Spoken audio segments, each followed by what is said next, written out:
What's good with everybody watching? It's your boy JR.THECELEBKD. You can call me EMP. And today I'm here to bring y'all all the type of details y'all need. Every single details y'all need about the match, I'm here to bring it to you.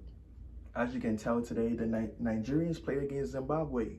The Super Chickens, my fault. The Super Eagles, right? As you can tell, it was a great match. Game started around 12. I was up watching, and I'm here to bring you every single details. As you can tell, when the game started, it was a very competitive game. A very competitive game with Osimhen playing striker. They have Simon to the left wing.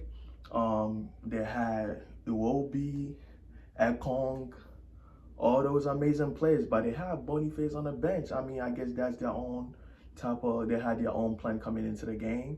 But paying attention to the game, it was more of a, I would say, attacking game from Nigerians. That was really, really pressing. You feel me? Like, there was no space. As soon as the Zimbabweans had the ball, they were just on them, trying to get the ball back, right? Let's talk about the attacking. They was really attacking. The way they was attacking was a lot of crosses. You can tell the ball ended up more on the left wing with Simon, right? And he just kept on crossing, trying to find Osimhen, because that's their best player on it. When you watch the game, you can literally tell without Osimhen, the Nigerians can't do, like, they can't really play. They can't play without Osimhen. He literally carries the whole team. So they just looking for him. The ball went to the left wing the whole game. The whole game, the ball was to the left wing. Simon had the ball under control, right? And he was doing his job. Me watching it, he was kind of dangerous with the ball. It was hard to take the ball away from him from the left wing, right? So he kept on crossing the ball, and it was a great game. Zimbabwe, let's talk about Zimbabwe, right? They came into the game with a plan, right? To play defense. Listen, they came to play, it was more of a defensive game for them. And for Nigerians, it was like attacking and defense at the same time. Because the Zimbabweans, they didn't really attack really. By the time they did attack, it was looking dangerous, but they couldn't put it to the net, right? So it was just crosses, and it really wasn't working. Because they kind of figured it out. Their whole gameplay is Osimhen. So they just locked them up in the post. Like, they had defenders everywhere. You can't get the ball to Osimhen.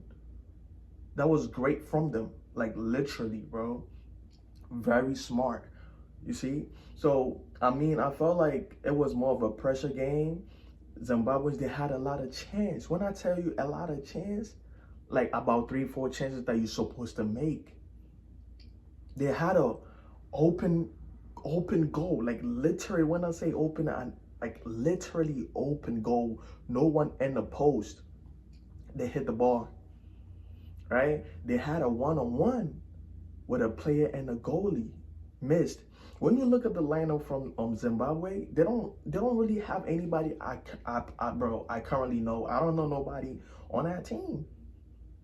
When you come to the night, they have Lookman. Like, they are literally stacked, but they can't perform. And this is a whole World Cup qualifier, right? So the game got to 75 minutes, or 80, 85, or one of them, right?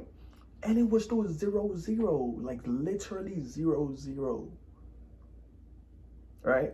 So Nigerian, they had the ball, like, they usually the same runs. They run the same runs, right? Go to the left, pass it to the left winger, Simon, right? Crossed it, and they finally got a header from Osimhen. He's the only person saving them, right? Got the header, and finally they made it 1-0. So it was like 85th minute, right? As soon as Osimhen scored, they subbed him. I don't know why they did that, because he's the only reason why the game was how it was supposed to go. Because there was they knew the capability of Osimhen and what he was really causing on the field. So it kind of limited the attacking, from Zimbabwe. You see, it was kind of limited. So as soon as they took out Osimhen, and brought on Boniface, which he's a good player too, but they wasn't really scared, right? So now they had to focus on a little bit on attacking because they was down 1-0, right? And if you look look at the groups, right?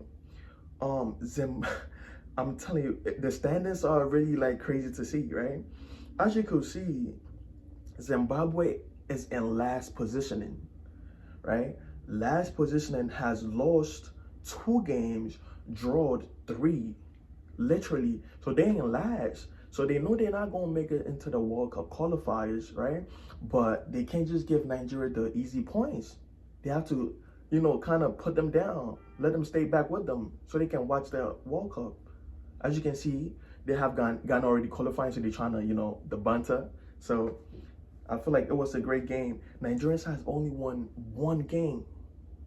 So they've been really playing bad, even though they have good plays. They've been playing bad.